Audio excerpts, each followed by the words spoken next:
Wyoming Valley, Pennsylvania, September 1878. The spectacle on the hillside above the Susquehanna Coal Company's patch number 4 was enough to stop work. 10 mules, their muscles bunched into knots of straining leather and flesh, dug their hooves into the earth. They were dragging a ghost from the industrial age, a 30-ton Cornish boiler, condemned and rust-streaked, inch by agonizing inch up the slope. Guiding the team with low, calm words, in a language the valley didn't recognize, was Andrei Hreshko. At the company store porch, a small group of men watched. Silas Croft, a faceman whose hands were permanently blackened with coal dust, shook his head. What in God's name is the Slovak doing with that scrap? Evan Pugh, a timberman with shoulders as broad as a mine entrance, spat a stream of tobacco juice. Heard he's building a house from a boiler. The man's gone mad. The third man said nothing for a long moment. He was not a miner. He was Tobias Lankenow, a clerk for the company, a man of ledgers and neat, spidery script. His world was one of inventory, assets, and scrap value. He watched the colossal iron cylinder, a thing he knew was still technically on the company books, being dragged onto a patch of land it had no right to be on by a man who had no claim to it. He saw not madness, but liability. That's company property, Lankenow said, his voice quiet, but edged with the certainty of a man who knows the rules.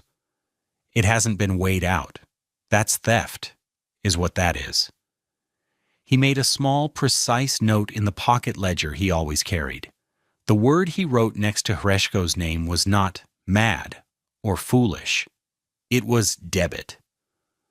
The mockery rippled through the patch town for weeks as Andre dug a massive pit, 7 feet deep, and with a series of levers and earthen ramps, settled the 30-ton iron tube into the embrace of the hillside. He wasn't building a house on the land, he was building it in the land.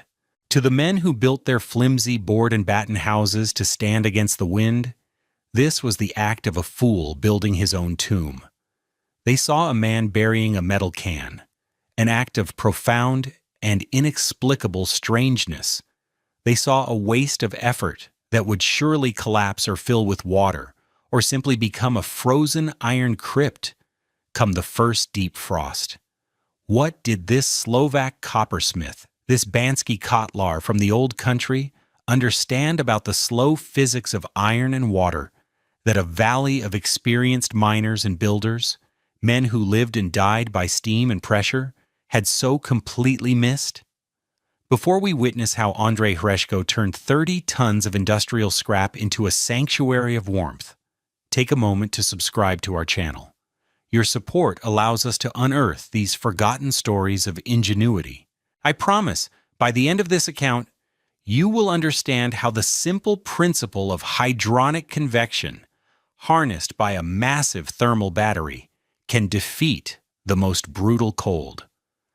And let us know in the comments, what is the strangest material you have ever seen used to build a home? Andrei Hreshko was not a carpenter. His hands knew the heft of a brazing torch, not a framing hammer. He was not a mason. He could not lay a course of stone to save his life. He was a Bansky Kotlar, a colliery coppersmith from the mineral-rich Spish region of what would one day be called Slovakia.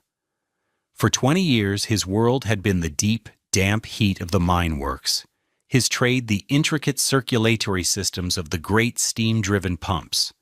He didn't build the boilers. He gave them their lifeblood. With copper pipe and silver solder, he fashioned the complex water jackets that kept the massive iron hearts from overheating or exploding.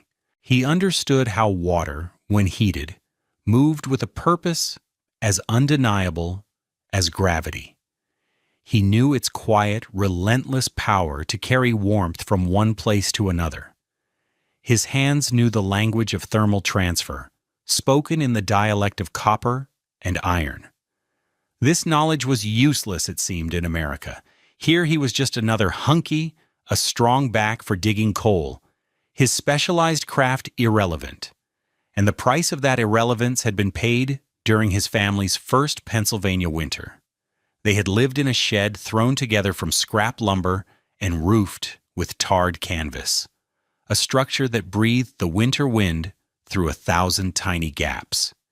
He remembered the sheets of ice that grew like glass panes on the inside of the walls, thickening with every passing day.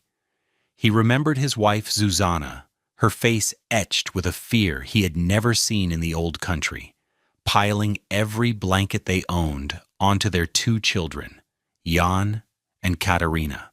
He remembered the sight that had broken something in him and forged a new resolve.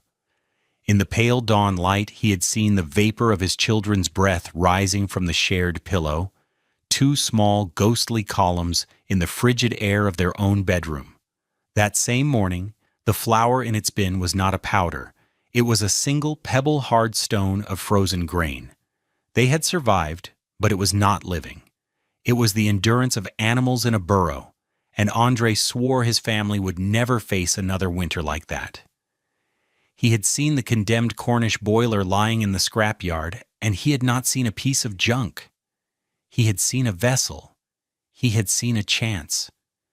He had seen the shape of a home that understood the cold not as an enemy to be fought, but as an immensity to be patiently, quietly, and completely ignored. The conventional miner's cabin in the Wyoming Valley was a masterclass in thermal failure. These were structures built for speed, not for comfort. Erected in a matter of days, their single-wall board and batten construction offered minimal resistance to the cold. The gaps between the boards were chinked with a mixture of mud, straw, and horsehair, a pathetic defense that cracked and crumbled, opening up dozens of tiny highways for frigid air. The heart of this failing system was the pot-belly stove. It was a hungry, inefficient beast. To keep a room livable, it had to be fed a constant diet of wood or coal, roaring at full blast. This created a small, oppressive bubble of heat in the immediate vicinity of the stove, while 6 feet away, water would freeze in its bucket. The problem wasn't the stove's heat output. The problem was physics. The stove primarily heated the air through convection. This superheated air would rise to the ceiling, push the cold air down, and then leak out of the house through the countless gaps in the walls and the uninsulated roof. A family was effectively trying to heat the entire state of Pennsylvania. The structure itself, the walls and floors, remained freezing cold. They were thermal liabilities, constantly sucking warmth out of the living space. Silas Croft's family, like many others, spent the winter in a state of siege.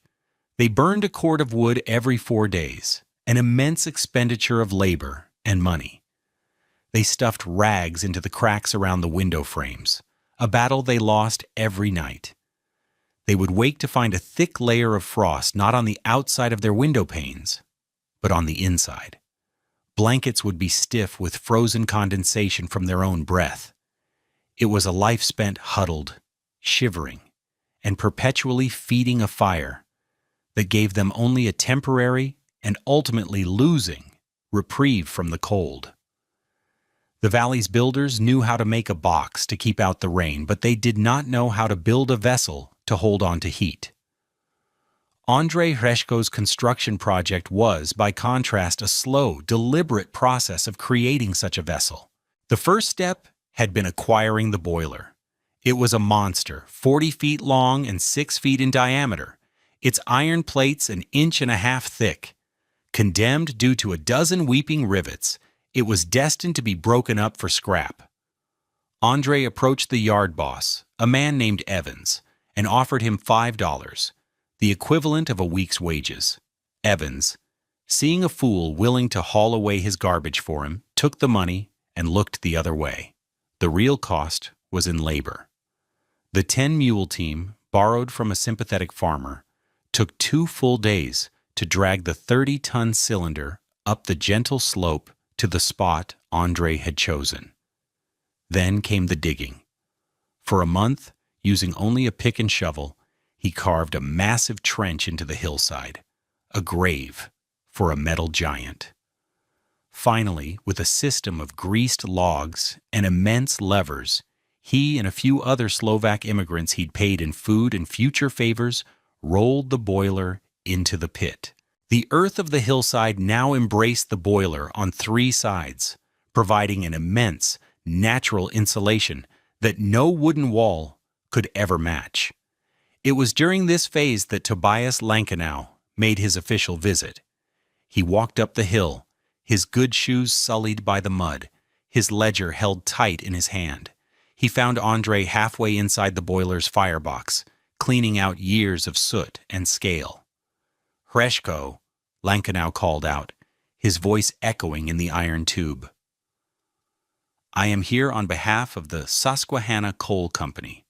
This boiler," he patted the rusty flank of the machine, "is still on our scrap ledger. It has not been properly weighed, documented, or paid for. By removing it from the yard, you have committed theft of company property." Andrei slowly emerged from the firebox, his face and arms black with soot. He looked at the clerk, a man who saw the world as a series of accounts to be balanced. He did not argue or raise his voice. "Is scrap," he said simply. "I paid Mr. Evans $5. "Mr. Evans has no authority to sell assets off the books," Lankenau retorted, his bureaucratic certainty unshaken. "I could have the constable up here right now. The company values this asset at $40 scrap weight. You will either pay the full amount, or we will be forced to reclaim our property." He made another sharp, angry note in his book. The pressure of his pencil laid a testament to his indignation. Andrei just nodded. "I pay," he said, and turned back to his work. $40 was a fortune, a debt that would take him months to clear. But it was nothing compared to the price of another winter in the tar paper shack. With the ownership settled, Andrei began the real work, the work of a Bansky Kotlar.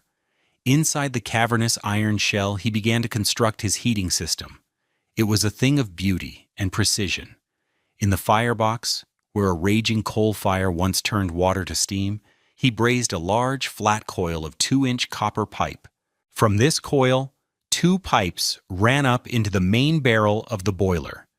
These pipes then branched out, running along the upper curve of the boiler's interior, like arteries hugging the inside of a great iron rib cage. The pipes then curved back down along the floor and returned to the bottom of the firebox coil, completing a closed loop. He was not building a stove. He was building a circulatory system, a silent gravity-powered engine designed to move heat. To the few who peered inside, it looked like a madman's plumbing, a useless and expensive decoration inside a metal cave. They saw pipes. Andrei saw the veins of a living home. To understand the genius of Andrei Hreshko's boiler house, you must understand the failure of the potbelly stove. A stove burns fuel to heat air. The Wyoming Valley winter could produce over 500,000 cubic feet of lethally cold air per acre. Trying to heat that air inside a leaky wooden box was like trying to fill the ocean with a bucket. It was a battle of brute force, and the winter always won. Andrei's system didn't heat the air. It heated the house itself. The principle was hydronic convection, a force as simple and reliable as a stone rolling downhill. When Andrei built a small, modest fire in the boiler's firebox, using far less wood than a conventional stove, the heat was absorbed by the water inside the copper coil. As the water heated, it expanded and became less dense. This lighter, hotter water naturally rose, climbing up the pipes into the main living chamber. Here was the crucial step. The warm water flowing through the copper pipes didn't aggressively radiate heat into the room. Instead, it was in direct contact with the inner walls of the boiler. Through conduction, the pipes transferred their thermal energy, their British thermal units, or BTUs, directly into the 1.5-inch thick cast iron plates of the boiler shell. The 30 tons of iron began to slowly, steadily absorb the warmth. The water, having given up its heat to the iron, became cooler and denser. Gravity then pulled this cooler water down the pipes that ran along the floor, returning it to the firebox coil to be heated once more. This created a silent, continuous, self-regulating loop. It was a gravity-powered pump with no moving parts, but the true secret was not the circulation, it was the storage. The 30 tons of iron, coupled with the surrounding tons of earth, formed an enormous thermal battery. André wasn't trying to create a blast of heat. He was slowly charging his home with warmth. Once the massive iron shell reached a stable temperature of 70 degrees Fahrenheit, it would take many, many hours for it to cool down. The iron itself became the heater. It radiated a gentle, even warmth from all directions. The walls, the floor, the ceiling. There were no cold spots. There were no drafts. A single, efficient firing in the morning and another in the evening was enough to keep the iron saturated with heat, which it would then release slowly and steadily for 18 hours. He had turned a 30-ton liability into a 30-ton thermal asset. That January, the winter came not as a storm, but as a suffocating stillness. A high-pressure system from the Arctic Circle settled over the eastern seaboard and refused to move. For 11 days, the Wyoming Valley was trapped in what meteorologists would later call an Arctic stagnation. The air, dense and heavy, pooled in the valley like a frozen lake. There was no wind. Smoke from the hundreds of chimneys in the patch towns did not drift or swirl. It rose in perfectly vertical, unwavering columns, memorials of wasted heat against a pale and pitiless sky. The temperature fell to 20 degrees, below zero, then 30. On the fourth day, the official reading at the company office was minus 34 degrees Fahrenheit. It stayed there for a week. The world seemed to stop. The river froze solid enough to support coal wagons. The grease in the mine lift gears turned to wax. Men who had to work outside came back with white patches of frostbite on their cheeks and noses. For the families in the board and batten cabins, it was a waking nightmare. The insatiable stoves ran day and night. The wood piles vanished. Men began burning fence posts, then furniture. At the Croft house, Silas and his family abandoned all rooms but the kitchen. They nailed their blankets over the doorway and huddled together, feeding splintered chair legs into the stove. Their windows were no longer transparent. They were opaque white squares, coated on the inside with an inch-thick layer of ice that grew thicker every day.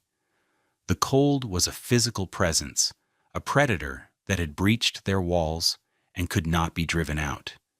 But on the hillside, inside the buried boiler, the laws of physics were different. André Hreshko would rise in the chilled but not freezing morning air. He would load the firebox with a few logs of seasoned oak, enough to burn slowly for 2 hours. The silent hydronic loop would begin its work, recharging the iron walls. By the time the fire had burned down to coals, the home was secure for the day. The temperature inside the boiler held at a steady, unbelievable 70 degrees. There was no drama. There was only a profound and revolutionary normalcy. The air was so still you could hear the soft hiss of the coal oil lamp. Zuzana spent the days mending shirts, her sewing basket beside her. On the small shelf André had bolted to the wall, a jar of ink for writing letters back to Speshsat, its contents perfectly liquid. The children, Jan and Katarina, were not bundled in layers of wool. They were playing on a small braided rug on the gently curved iron floor, their world a bubble of impossible warmth, shielded from the lethal stillness outside by 30 tons of patient, slow-releasing iron. On the 10th day of the Arctic stagnation, Tobias Lankenau sat in the frigid company office, a wool blanket draped over his shoulders, and tried to reconcile his year-end accounts. His breath plumed in the air. The ink in his heavy glass inkwell was a solid, useless disk of black ice. He stared at the entry in his ledger, Boiler, Cornish, 1 each. Debit, SCC property. Oreshko, $40. The account was still unpaid, but another more pressing issue had come up. The official scrap-out weight for the yard was short by approximately 30 tons. An auditor was coming from Philadelphia. Lankinow, a man who prided himself on perfect balances, felt a cold dread that had nothing to do with the temperature. He knew where the missing tonnage was. Bundled in his heaviest greatcoat, he left the office and began to walk. He didn't head for Shreshko's old shack. He followed the memory of the furrows carved into the earth months before. The deep scars in the frozen ground were still visible, a trail leading up the bare, snow-dusted hillside. He expected to find a disaster, a collapsed pit, a man frozen in his own foolish tomb. Instead, he found almost nothing. The landscape was smooth, a white mound that seemed a natural part of the hill. The only sign of human life was a single, narrow stovepipe, barely 3 feet high, emerging from the snow. From it vented a thin, clean plume of smoke, rising straight and steady into the dead-still air. It was not the frantic, heavy smoke of a stove fighting for its life. It was a calm, measured exhalation, a breath. Lankinow stood there, 20 yards away, his mind struggling to process the scene. There was no house. There was only a snowdrift with a chimney. He was looking at the home without recognizing it as one. The sheer quietness of it, the absolute lack of struggle, was more shocking than any roaring fire could ever be. He stood for a long time, the brutal -34-degree air clawing at his face, and simply watched the impossible sight of a home that had made peace with the winter. He didn't confront Andre that day. The vindication was too complete, the failure of his own worldview too total. When the freeze finally broke, he found Andre splitting wood. He didn't apologize. He didn't mention the $40. He just asked a single honest question. How? Andre, sensing the genuine curiosity behind the clerk's usual arrogance, put down his axe and led him to the boiler. He opened the small, insulated door and gestured for Lankinow to enter. The clerk stepped across the threshold, and the world changed. The air was warm, soft, and utterly still. He felt it on his face, a gentle, radiant heat that came from everywhere at once. Andre explained the system, pointing to the pipes, tapping the thick iron wall, describing the slow, patient circulation of the water. The true moment of conversion, the final breaking of Lankinow's certainty, came a week later during another cold snap. He visited at dawn on the pretense of discussing a payment plan for the boiler. He found Zuzana at a small table, writing a letter to her family in the old country. She dipped her quill pen into a simple glass jar of ink. The ink was thin and black. It flowed from the nib onto the paper without a single frozen crystal. Lankinow, whose own office inkwell was once again a solid block, stared at the jar. He reached out a gloved hand and touched the glass. It was cool, but it was the coolness of a cellar, not the biting cold of the grave. In that small, mundane detail, the simple liquidity of ink on a shelf, he saw the entirety of Andre's genius. This wasn't a house. It was a different season. You didn't build a shelter, he thought, his mind struggling for the right words. You built a harbor.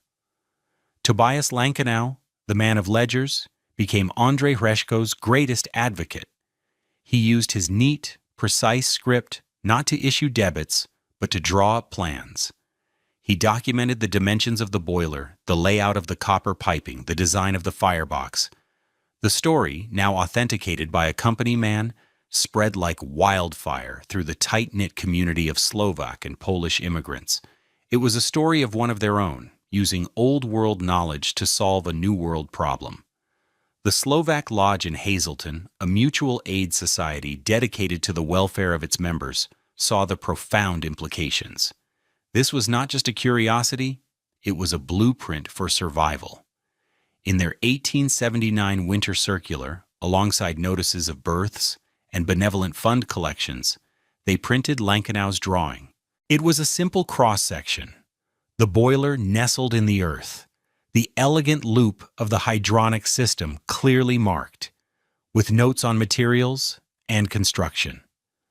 The circular was sent to 10 parishes throughout the anthracite coal fields of Pennsylvania. By the following winter, 3 more families, having salvaged their own condemned boilers from other collieries, were living in the slow, steady warmth of the earth. Andrei Hreshko had no vocabulary for what he had created. He had never heard the terms thermal mass or passive solar design or radiant hydronic heating, yet he had built a home that perfectly embodied all 3. He had created an earth-sheltered structure that used the ground as insulation, a high-mass system that stored energy like a battery, and a heating loop that anticipated the most advanced sustainable building principles by a full century. He was a pioneer, not of the frontier, but of physics. The Wyoming Valley rewarded noise and speed. It valued the violent blast of dynamite that shattered rock, the roar of the colliery furnaces, the frantic, desperate burning of fuel to beat back the cold. Everything was a fight, a constant high-energy struggle against the forces of nature. Andrei Hreshko's innovation was the precise opposite. It was an act of quietness, of patience, of immense and profound slowness. He did not try to overpower the winter. He simply built a vessel that the winter could not touch. He looked at 30 tons of cold iron and saw not a wall, but a reservoir. He asked the iron to be slow, to absorb heat slowly, to store it deeply, and to release it gently. He asked the iron to be slow, and slow is what carried his family through. Thank you for joining us for this story of frontier ingenuity. If you found this account valuable, please like this video and subscribe to our channel for more tales of forgotten history. We'd love to hear your thoughts in the comments. Do you believe this kind of simple, high-mass building has a place in our modern world? The reconstructions and events depicted in this video are inspired by historical practices and are presented for educational and storytelling purposes. The characters and specific events are fictionalized. Any application of these historical techniques in a modern context should be done in compliance with current building codes, safety standards, and regulations. This content does not constitute professional, technical, or legal advice.